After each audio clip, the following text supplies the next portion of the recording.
Next one వచ్చేసింది revenue పాలన. Revenue పాలన నెక్స్ట్ పాయింట్ ఏంటంటే రెవెన్యూ పాలన. ఓకే, ఈ రెవెన్యూ పాలనలో ఇంకా రెవెన్యూ పాలన మనకి ఏం గుర్తు రావాలి? భూమి శిస్తు. ఓకేనా, భూమి శిస్తు అనేది వసూలు చేసేవారు ఎవరు? కుతుబ్ షాహీ. సరే, భూమి శిస్తు అనేది భూమి ఆదాయాన్ని వసూలు చేయడానికి ఇక్కడ కూడా ఒక పద్ధతి ఉంది. భూమి శిస్తుని వసూలు చేయడం కోసం ఏం చేసేవారు అని అంటే, భూమి శిస్తును వసూలు చేయాలంటే ఏం చేయాలి? భూమిని సర్వే చేయించి భూమి పండినటువంటి పంట కానీ లేదంటే పండినటువంటి పంట దాని మీద ఏం చేసేవారు? ఒక శిస్తుని డిసైడ్ చేసేవారు. ఆ డిసైడ్ చేసినటువంటి పన్నుని ఏం చేయాలి? మళ్ళీ వసూలు చేయాలి. ఆ వసూలు చేసేటటువంటి పద్ధతిని వేలం పద్ధతి ద్వారా ప్రవేశపెట్టారు. వేలం పద్ధతి.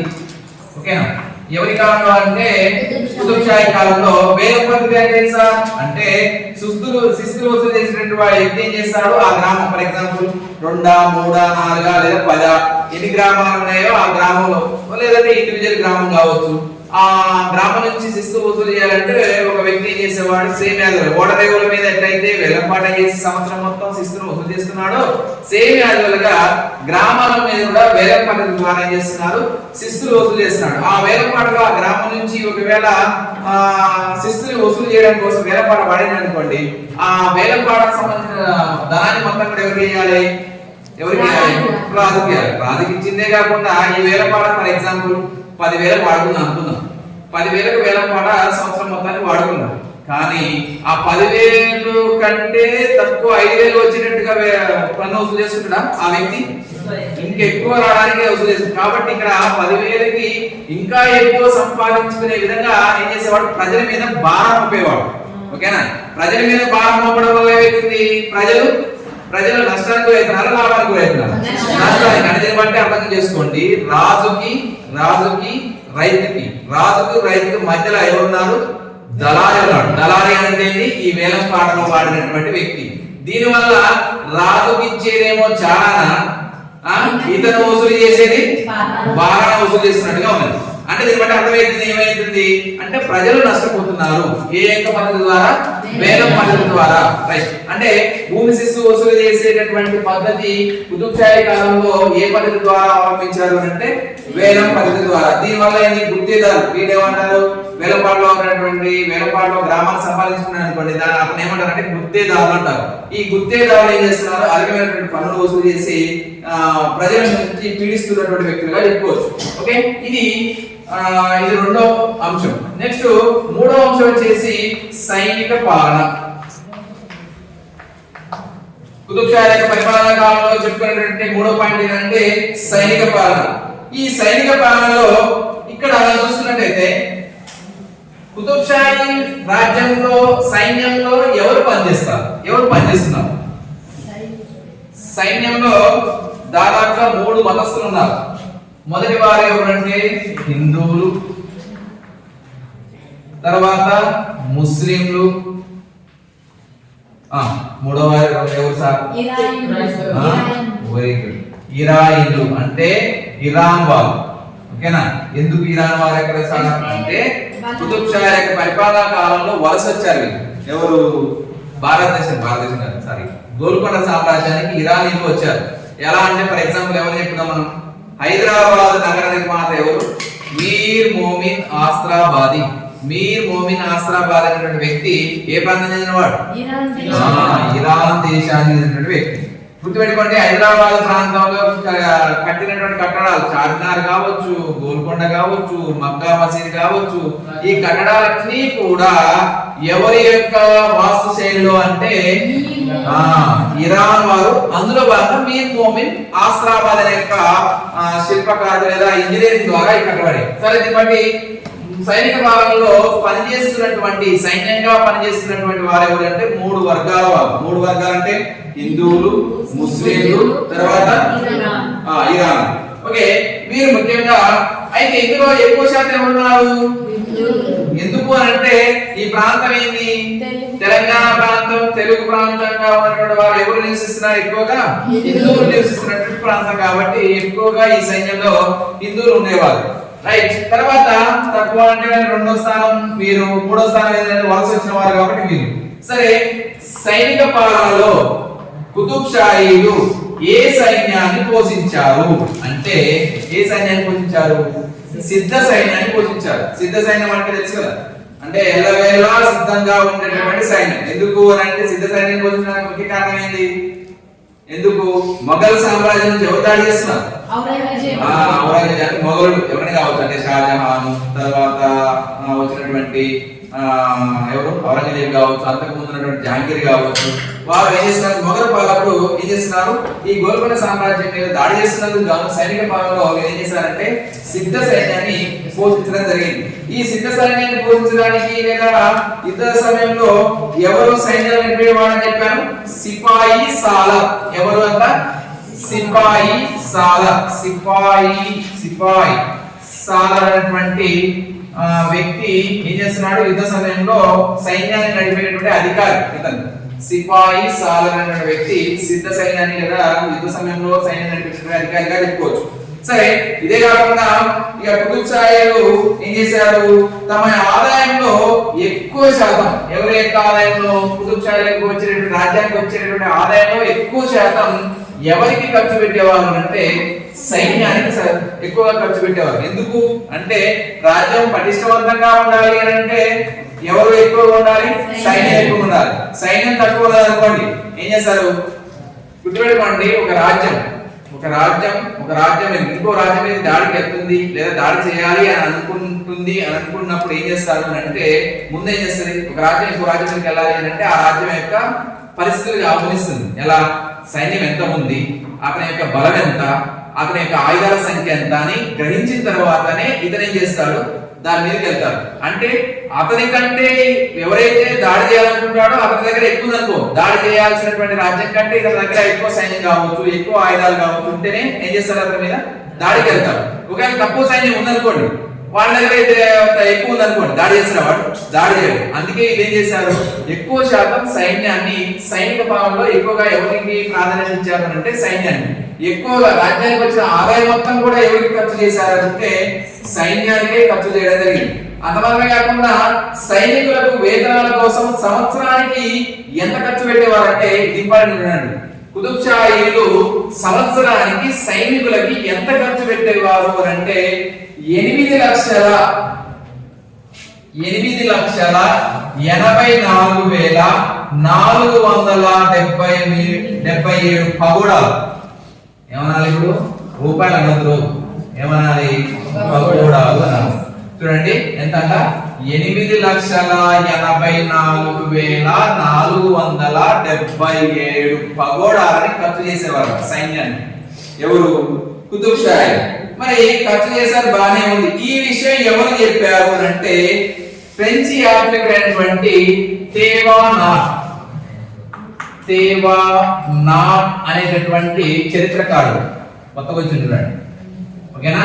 తేవానాట్. ఇతనే కాకుండా ఇంకొకరు ఉన్నారు ఫ్రెంచ్ యాత్రికుడు అంటే ఎవరన్నారు? టావెర్నియర్. Okay, Tavernier.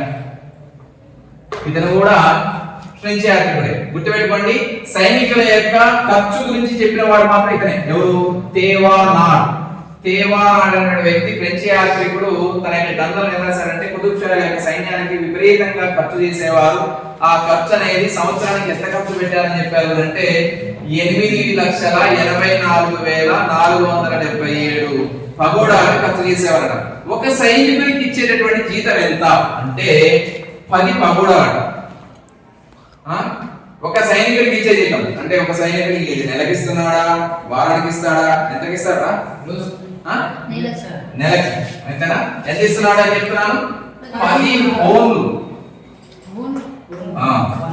అంటే ఏమైంది? ఇది బంగారాన్ని ఇస్తున్నాడు.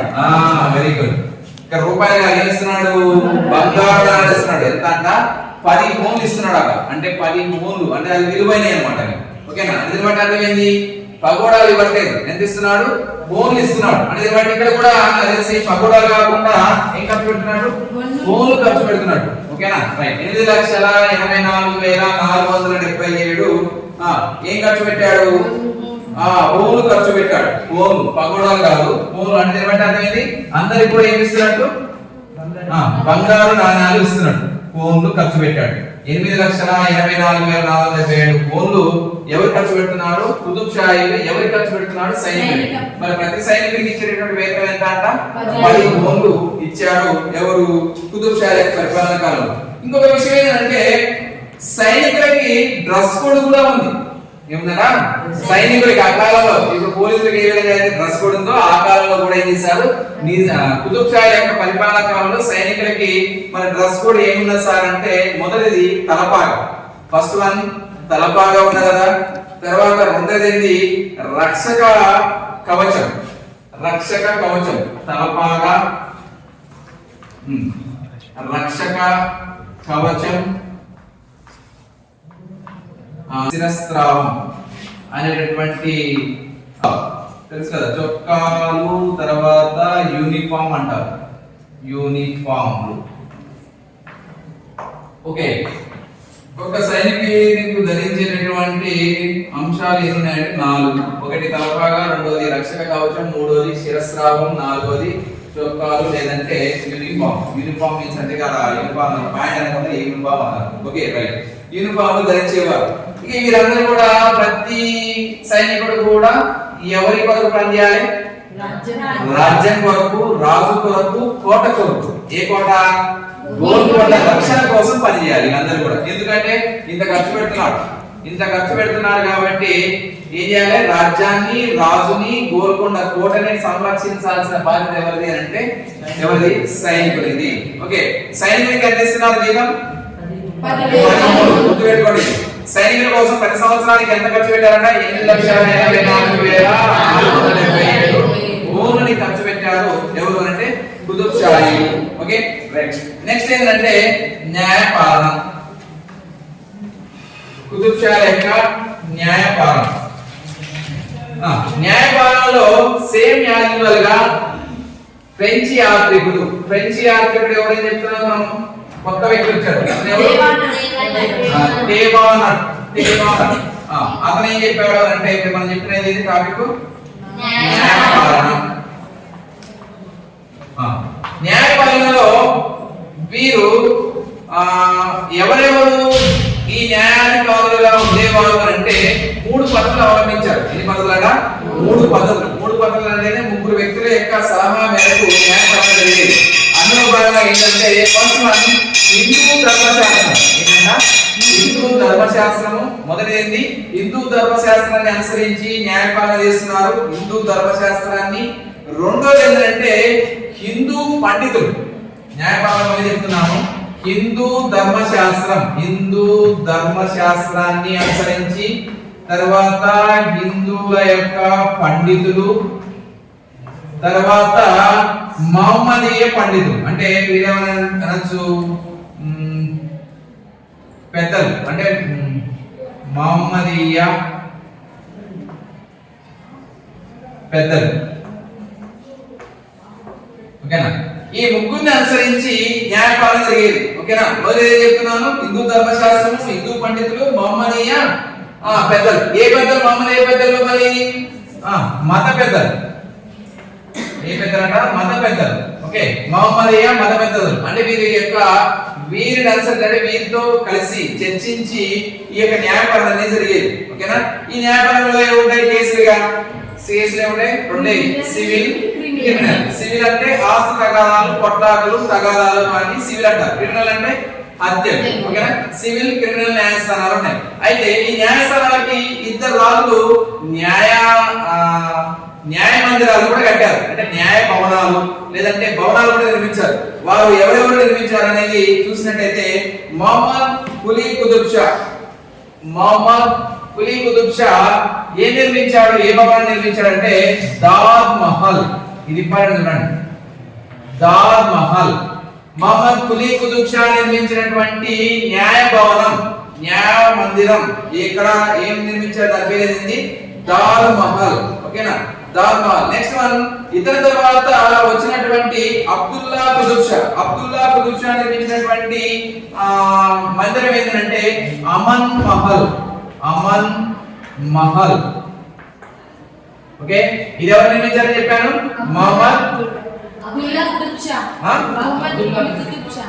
ఇది అబ్దుల్లా కుతుబ్ షా. అబ్దుల్లా కుతుబ్ షా, ఇది మొహమ్మద్ కులీ కుతుబ్ షా. రైట్. అంటే దాల్ మహల్, అమన్ మహల్ అనేవి ఏంటివి? న్యాయ మందిరాలు, న్యాయ భవనాలు. ఏంటి ఒక మాట చెప్పండి, మన భాషలో చెప్తాం కోర్టులు అనొచ్చు. కోర్టులు ఎవరి యొక్క పరిపాలనలో?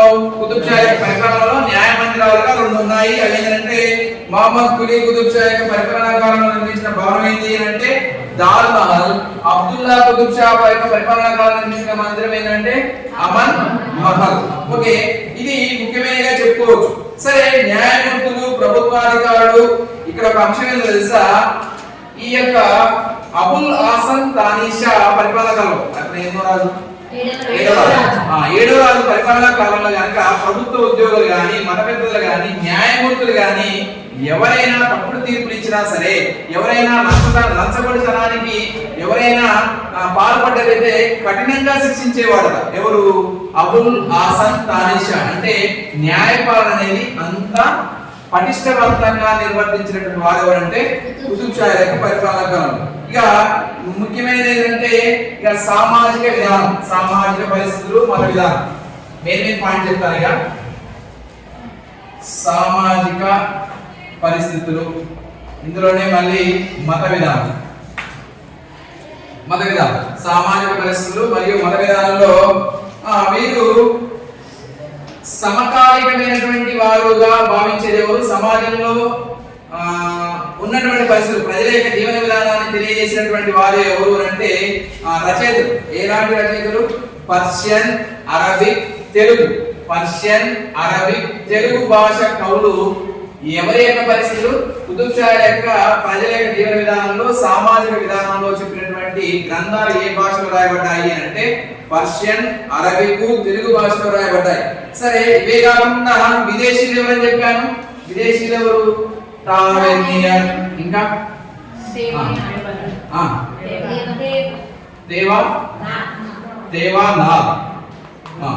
దేవానాథ్, ఇంకా ఇంకెవరైనా ఉన్నారు? బెర్నియర్, కొత్త వ్యక్తి బెర్నియర్. వీరందరూ కూడా ఎవరి యొక్క? కుతుబ్ షా యొక్క సామాజిక పరిస్థితులని, మత పరిస్థితులను మనకు తెలియజేస్తున్నారు. ఇక సమాజంలో ఎక్కువగా ఎంతమంది చెప్పాను? ఎక్కువగా నివసించేటటువంటి వారు ఎవరు? హిందువులు. తర్వాత రెండో స్థానం ఎవరిది? ముస్లింలు. తర్వాత స్థానం ఎవరిది? ఇరాన్లు. ఇక లాస్ట్ చివరి ఎవరంటే బ్రాహ్మణులు. తక్కువ వారు అంటే తక్కువగా ఉన్నారు ఇక్కడ. అదేవిధంగా కుతుబ్ షా యొక్క పరిపాలనా కాలంలో అతి తక్కువగా నివసించిన వారు ఎవరు అంటే బ్రాహ్మణులు. ఓకే, అర్థమైందా? బ్రాహ్మణులు అనేవారు జనాభా తక్కువగా ఉండేదట. ఎక్కువ జనాభా ఎవరున్నారు? హిందువులు, తర్వాత ముస్లింలు, తర్వాత ఇరానీలు, తర్వాత బ్రాహ్మణులు.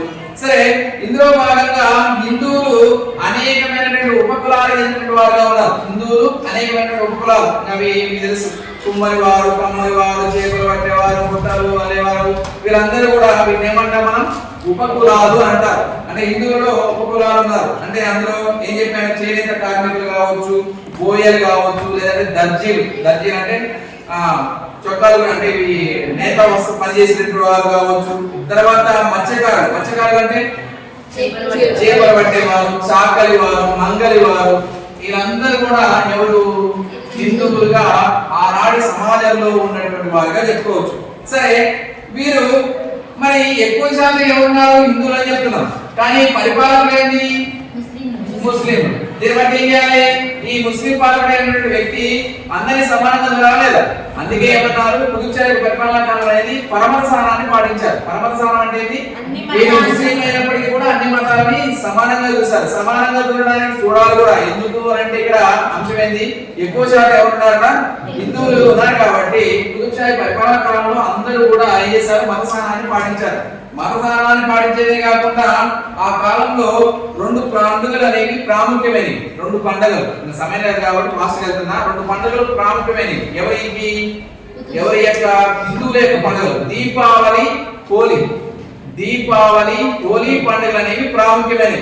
ఈ దీపావళి, హోలీ పండుగలను కూడా అధికారికంగా నిర్వహించినటువంటి రాజులు ఎవరు అంటే కుతుబ్ షా. ఒక మాట చెప్పాలి అంటే ఈ అధికారికంగా నిర్వహించేటువంటి ఈ పండుగలో ఈ కుతుబ్షాహీ వంశస్థులు లేదా రాజులు లేదా వారి యొక్క కుటుంబీకులు కూడా పాల్గొనేవారు. ఏ పండుగలో?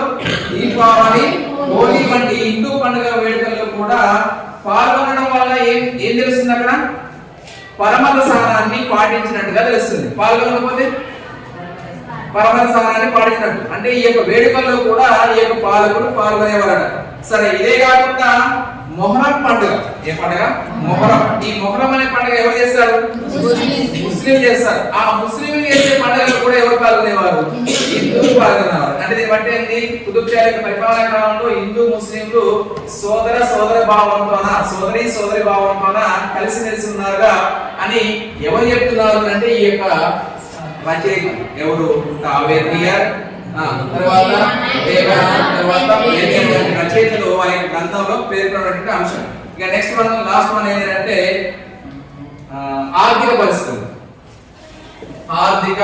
పరిస్థితులు లేదంటే వ్యవసాయం. ఓకే, ఆర్థిక పరిస్థితులు లేదంటే వ్యవసాయం.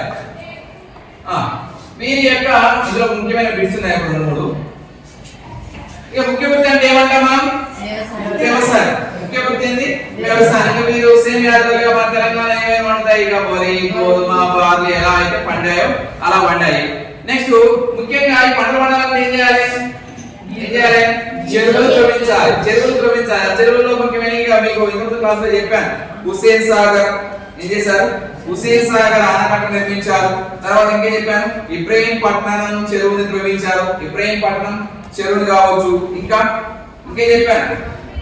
ఇవి పంటల కోసం ఏర్పాటు చేసేటటువంటి వాటిగా చెప్పుకోవచ్చు, వ్యవసాయ అభివృద్ధి చేయడం కోసం. ఇక ఇక్కడ ముఖ్యమైన విషయం ఏంటంటే వీరు వాణిజ్య పంటలు రెండు పండించారు.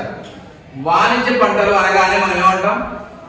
పత్తియో లేకపోతే మొక్కజొన్నో లేకపోతే పల్లికాయో ఏదన్నాం. కానీ వాణిజ్య పంటలు కుతుబ్షాహీ కాలంలో పండించిన రెండు ప్రధానమైనవి. అవి ఏంటంటే పొగాకు. మొదటిది ఏంటిగా పొగాకు, రెండోది తమలపాకు. పొగాకు, తమలపాకుని వీరు వాణిజ్య పంటగా గ్రహించారు లేదా వాణిజ్య పంటగా అభివర్ణించారు. ఎవరి కాలంలో అంటే కుతుబ్షాహీ యొక్క పరిపాలనా కాలంలో. వాణిజ్య పంటలు అనగానే కుతుబ్షాహీ యొక్క వాణిజ్య పంటలు అనగానే మనకి గుర్తురావాల్సిన రెండు ఏంటివి? పొగాకు, తమలపాకు. ఇందులో లేదు. రైట్. నెక్స్ట్ ఇదే కాకుండా గోల్కొండ కోటలో అంటే మీరు నీళ్లు తాగాలన్నా కూడా ఏం కావాలి? చెరువులు. వెరీ గుడ్, చెరువులు కావాలి అని అర్థమైందా? అంటే ఆనాటి కాలంలో బావులు లేకపోతే బోర్లు లేవు.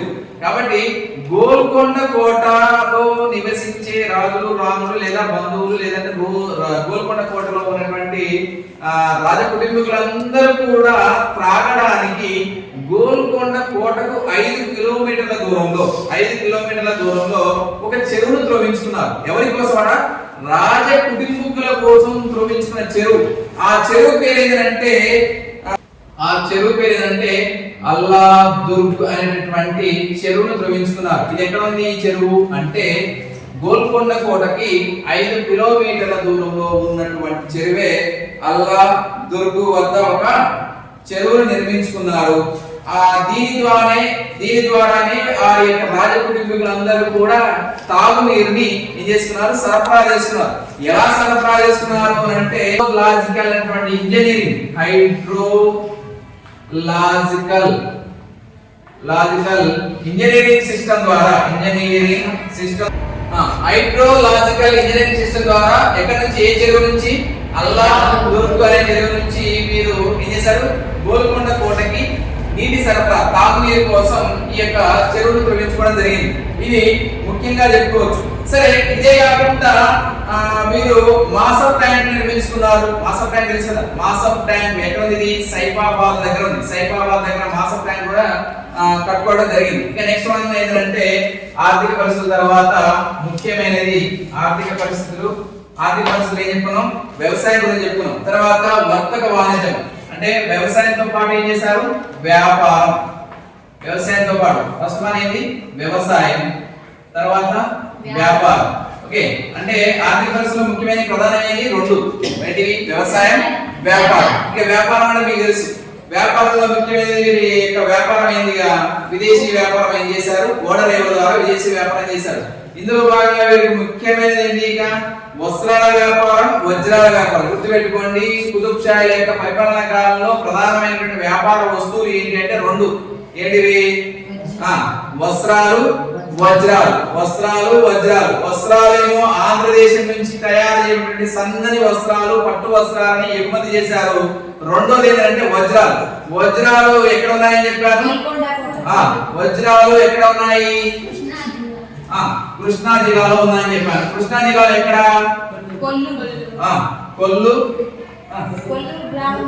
కొల్లూరు గ్రామం. ఓకేనా? కొల్లూరు. ఓకేనా? అంటే వజ్రాలు ఎక్కువగా లభించే చోటు ఏంటంటే కొల్లూరు. కొల్లూరు తర్వాత పరిటాల, ఇంకా ఉన్నాయి పరిటాల, సామర్లకోట. ఓకే, కొల్లూరు, పరిటాల, సామర్లకోట, తర్వాత వజ్రపూర్ అనేటటువంటి ఇవన్నీ కూడా ఏంది వజ్రాలు బయలుపడేటటువంటి గనులు. వజ్రాల గనులు అనొచ్చు. వజ్రాలు ఎక్కడి నుంచి తొలగిస్తున్నారు అంటే ఇవన్నీ కూడా ఎక్కడ కొల్లూరు అనే ప్రాంతంలో, అంటే కొల్లూరు గని, పరిటాల గని, తర్వాత సామర్లకోట గని, వజ్రపూర్ అనేటువంటి గనిలో ఏం చేస్తున్నారు? వజ్రాన్ని వెలికి తీస్తున్నారు. ఈ వెలికి తీయబడినటువంటి ఈ గనులు అన్నమాట. సరే, ఇందులో ముఖ్యమైనటువంటి వజ్రం ఏంది? ముఖ్యమైన వజ్రం ఏంది? భారతదేశానే కాదు ప్రపంచానికే అద్భుతమైనటువంటి వజ్రం ఏంది? కోహినూర్ వజ్రం. ఈ కోహినూర్ వజ్రం ఎక్కడ బయటపడింది? కొల్లూరు గనిలో. అంటే ఈ కొల్లూరు వజ్రాల గని అనేటువంటి కొల్లూరులో లభించినటువంటి కోహినూర్ వజ్రం ఎక్కడ లభించిందంటే కొల్లూరు గనిలో నిర్మించడం జరిగింది. అంటే ఈ కొల్లూరు గనిలో కనుగొనబడినటువంటి ఈ కోహినూర్ వజ్రం ప్రపంచ ప్రఖ్యాతిగాంచినటువంటి గని. అంటే ఈ కోహినూర్ వజ్రం ప్రస్తుతం మన దేశంలో కాదు, ఎక్కడ ఉన్నది?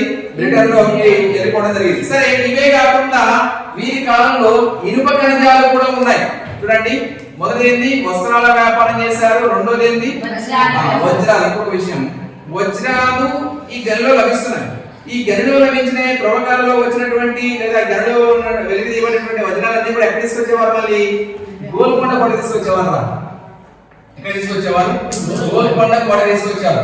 గోల్కొండ కోట తీసుకొచ్చి ఏం చేసేవారు? మళ్ళీ దాన్ని పదులుగా లేకపోతే అందమైనవిగా తీర్చిదిద్దే విధంగా, తర్వాత సరైనటువంటి ఆభరణాలుగా తయారు చేసినటువంటి వాటిని మళ్ళీ చేసేవారు, విదేశాలకి వ్యాపారం చేశారు. అంటే గోల్కొండ కోట దేనికి ప్రసిద్ధి చెందింది అంటే వజ్రాల వ్యాపారానికి ప్రసిద్ధి చెందినటువంటి కోటే గోల్కొండ కోట. గుర్తుపెట్టుకోండి, ప్రపంచంలో గోల్కొండ లేదా దక్కన్ ప్రాంతం లేదా హైదరాబాద్ అని గుర్తు పెట్టుకోవడే విధంగా, ప్రపంచ నలుమూలలో కూడా గుర్తు పెట్టుకునే విధంగా వెలుగొందడానికి మెయిన్ కారణం ఏంటి అంటే ఇవన్నీ వజ్రాల గనుల వల్ల.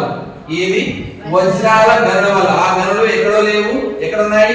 మన తెలంగాణ లేదా ఆంధ్ర ప్రాంతంలో ఉన్నటువంటి గనుల ద్వారా గోల్కొండ తీసుకురాబడ్డాయి. గోల్కొండలో తయారు చేసిన తర్వాత మళ్ళీ విదేశాలకు తగ్గుమా లేదా విదేశీ వ్యాపారం చేయడం వల్ల గోల్కొండ అనేది ప్రఖ్యాతి చెందింది. అందుకే గోల్కొండ ఎక్కడుంది?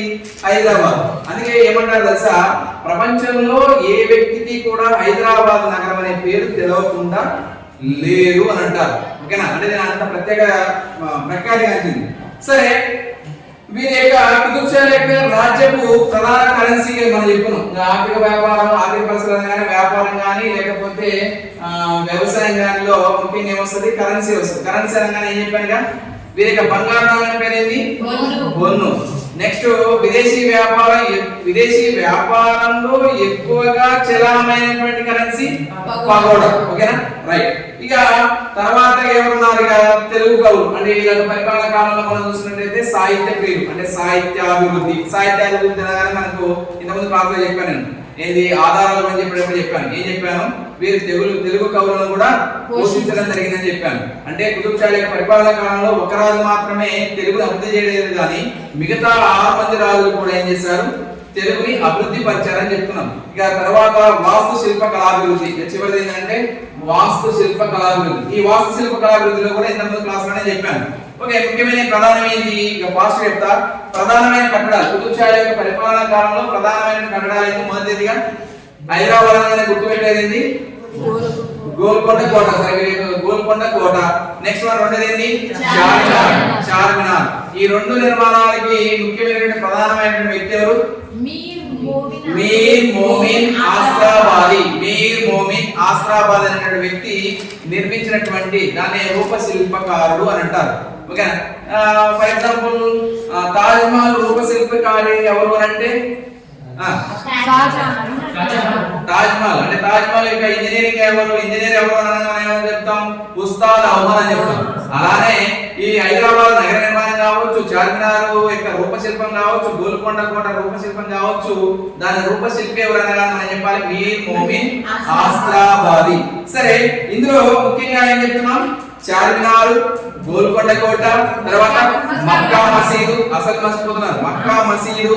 ఇక మూడో కట్టడం ఏంది? చారుల్ షిఫా. చారుల్ షిఫా అనేటువంటి కట్టడం. తర్వాత చాలా ఉన్నాయి, హుసేన్ సాగర్, మాసబ్ ట్యాంకు. ఇవన్నీ కూడా ప్రధానమైనవిగా చెప్పుకోవచ్చు వీరి యొక్క నిర్మాణాలు అంటే వాస్తుశిల్ప శైలిలో. సరే, ఇందులో భాగంగా ముఖ్యంగా మనం చెప్పుకునేది ఏంటంటే గోల్కొండ కోట. ఈ గోల్కొండ కోట ప్రధానంగా ఎవరు నిర్మించారు? ఇది ఇంపార్టెంట్ అండి. గోల్కొండ నిర్మాణం అనేది ఎప్పుడు జరిగింది? ఏ సంవత్సరంలో జరిగింది?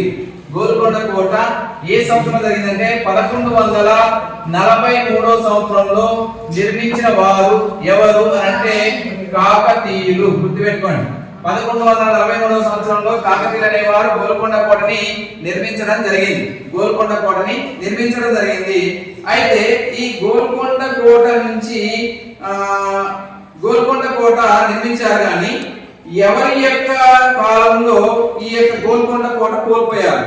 గోల్కొండ కోట అనేది ఎప్పుడు కోల్పోయారు అంటే కాకతీయుల కాలంలో. కాకతీయులు అనేది సామ్రాజ్యం ఎప్పుడు అంతమైపోయింది? 1323వ సంవత్సరంలో కాకతీయ సామ్రాజ్యం అంతమైపోయి ఏమని పేరు మార్చారు? సుల్తాన్పూర్ గా మార్చబడింది. ఏది? ఓరుగల్. ఆ తర్వాత ఈ యొక్క ప్రాంతాన్ని ఎవరు పరిపాలించారు అంటే ముసునూరు కాపయ. ముసునూరు కాపా. ముసునూరు కాపయ నాయకుడు అని పేరు. ముసునూరు కాపయ నాయకుడు. ముసునూరి కాపయ నాయకుడు. ఇతను ముసునూరి కాపయ నాయకుడు ఎప్పుడు కోల్పోతారంటే 1363వ సంవత్సరంలో బహుమనీ సుల్తాన్ల చేతిలో ఓడిపోయి ఈ గోల్కొండ కోట అనేది బహుమనీ సుల్తాన్లకు వెళ్ళిపోతుంది. గుర్తుపెట్టుకుని మళ్ళీ చెప్తున్నాను, గోల్కొండ కోట ఎప్పుడు నిర్మించబడింది అంటే 1143వ సంవత్సరంలో ఎవరు నిర్మించారు? కాకతీయులు నిర్మించారు. కాకతీయ సామ్రాజ్యం 1123లో నాశనం అయిపోయిన తర్వాత ఎవరు పరిపాలించారు అంటే ముసునూరు కాపయ నాయకుడి కాలంలో ఏం జరిగింది? 1363వ సంవత్సరంలో బహుమనీ సుల్తాన్లు ఈ కాకతీయ సామ్రాజ్యాన్ని ఓరుగల మీద దాడి చేసి లేదంటే ఈ యొక్క ముసునూరు కాపయ నాయకుడిని ఓడించి ఈ గోల్కొండ కోటని ఎవరు ఆక్రమిస్తారు అంటే బహుమనీ సుల్తాన్లు ఆక్రమిస్తారు. బహుమనీ సుల్తాన్ ఆక్రమించిన తర్వాత ఎవరు అధికారిగా వస్తారంటే సుల్తాన్ కులీ కుతుబ్ ఉల్ ముల్క్ అనే వ్యక్తి గోల్కొండ కోటకి అధికారిగా వచ్చి 1518వ సంవత్సరంలో స్వతంత్ర సామ్రాజ్య రాజుగా ప్రకటించుకొని గోల్కొండ కోటను పరిపాలించి ఏ యొక్క వంశాన్ని స్థాపిస్తాడు? కుతుబ్ షా యొక్క వంశాన్ని స్థాపిస్తాడు. అంటే ఈ విధంగా గోల్కొండ కోట కట్టింది మాత్రం ఎవరు అంటే కాకతీయులు, కుతుబ్ షాలు కాదు. పునర్నిర్మించుకున్నారు వీళ్ళు, అంతేగాని కట్టింది మాత్రం కాకతీయులు. ఎప్పుడు? 1543. అన్ని మూడులే ఉన్నాయి. 1143లో కట్టారు. రాజ్యం కోల్పోయింది 1323లో కాకతీయ సామ్రాజ్యం అంతమైపోయింది. ఆ తర్వాత వచ్చిన పాలకుడు ముసునూరు కాపయ నాయకుడు బహుమనీ చేతిలో ఓడిపోయి గోల్కొండ కోట కూడా ఆక్రమించబడుతుంది. ఎప్పుడంటే 1363. ఓకే, ఇంతటితో కుతుబ్ షాహీ వంశం అనేది పరిపాలన విధానం కూడా